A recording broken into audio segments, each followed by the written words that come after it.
indicateur, par exemple, qui existait à la Banque de France et qui consistait jusqu'à il y a 1 an, parce que quand vous aviez échoué, vous étiez presque fiché à vie et tout devenait plus compliqué. Ça n'est plus le cas.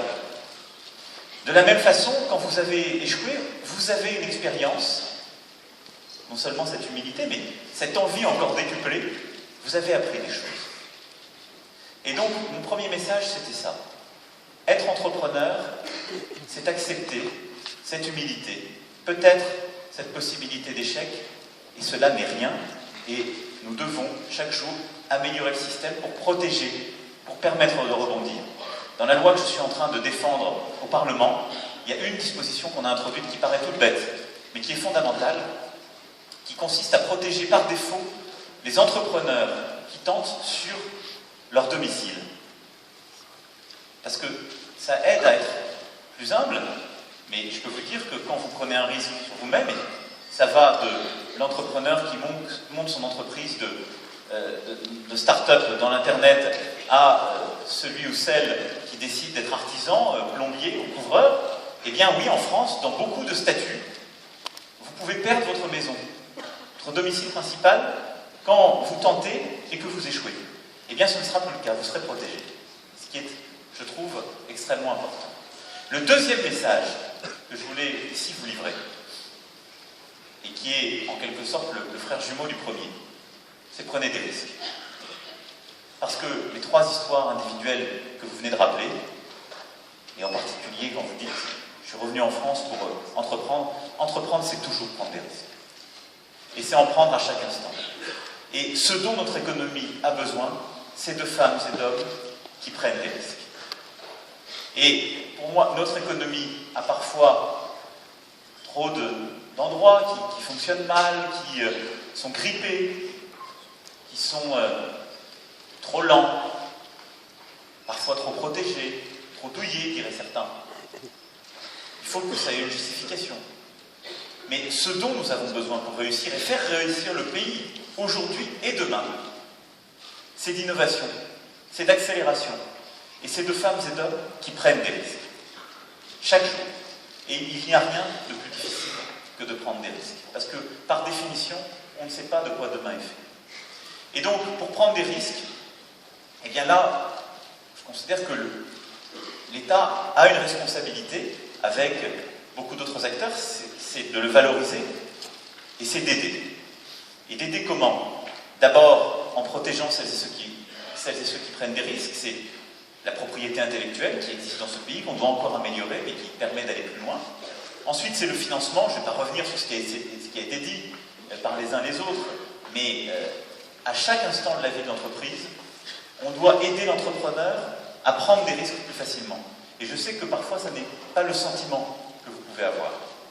Et donc, c'est ce que nous avons cherché à faire avec BPI France, ce que nous voulons renforcer, en aidant là aussi, en démultipliant l'investissement, en particulier de ce qu'on appelle les business angels, qui sont, je le rappelle, des femmes et des hommes qui ont pris des risques, qui ont réussi dans le pays, et qui décident de réinvestir leur argent.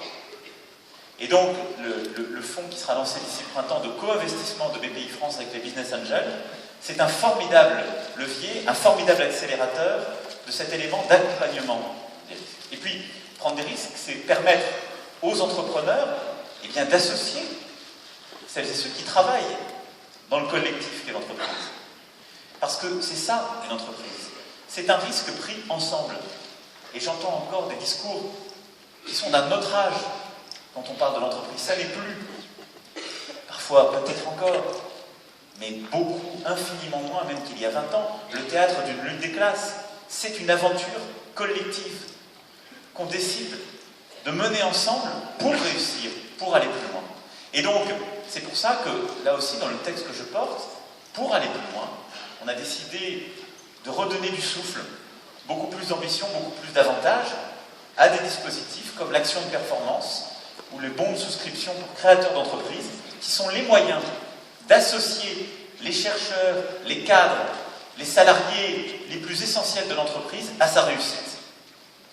Et ça permet d'aller plus loin, plus vite, plus fort, et ça permet de dire, une entreprise, c'est un collectif humain, et on est tous embarqués ensemble pour réussir, prendre ces risques et être récompensés quand il y a des risques qui parviennent et qui vont au succès. Parce que le risque, ça n'est pas la rente. Le risque, c'est ce que je le disais, ce sont des matins chaque jour réinventés, avec beaucoup d'incertitudes. Et donc, il est normal qu'ils conduisent à quelque chose d'autre, aussi à des perspectives, d'aller plus loin, d'aller plus fort. Alors, en matière de financement, pour justement aider le risque, vous l'avez dit en particulier, madame, on a développé le crowdfunding. Alors, les entrepreneurs, là aussi, ne nous avaient pas attendus. Ça existait bien avant que les pouvoirs publics ne s'en mêlent. Mais nous avons donné un cadre, il y a un décret qui a été pris à l'automne. Et pour aller plus loin, là aussi, ils sont dans la salle, je crois, certains ont décidé de lancer des plateformes impliquant des personnes morales, et pas simplement des personnes physiques, donc des entreprises, etc. Eh bien, dans le projet de loi que je porte, on a décidé d'aller en ce sens, de les accompagner, là aussi de donner un cadre, et de permettre à des entreprises et des entrepreneurs qui ont réussi d'en financer d'autres. Ce sera le bon de caisse et le prêt entre les personnes morales. Il y a des plateformes qui se développent sur Internet, il faut que ça aille plus loin, plus fort, parce que le système n'est pas parfait. On a des banques qui fonctionnent formidablement dans notre pays, mais parfois, vous avez le sentiment, quand vous êtes entrepreneur, qu'elles n'ont pas la même mesure du risque que vous. Et donc, il n'est pas anormal, avec un système, une régulation qui doit être adaptée, mais qu'on permette aux entreprises et aux entrepreneurs, là aussi, de financer des entreprises et des entrepreneurs. Parce que c'est la reconnaissance du risque pris. C'est la volonté, là aussi, d'aller plus vite, d'accélérer. Et puis le troisième message que je voulais vous passer, c'était un message de réussite et de responsabilité. Parce que quand on entreprend, c'est pour réussir. Et vous savez quoi? Réussir pour vous et pour le pays, c'est très bien. Et donc, les responsables politiques doivent encourager. Réussir, c'est peut-être réussir à aller à l'international, à embaucher beaucoup de salariés, à faire réussir d'autres, en particulier les plus jeunes, qu'on arrivera à faire monter en corvée. C'est réussir pour soi-même. Il n'appartient pas de juger.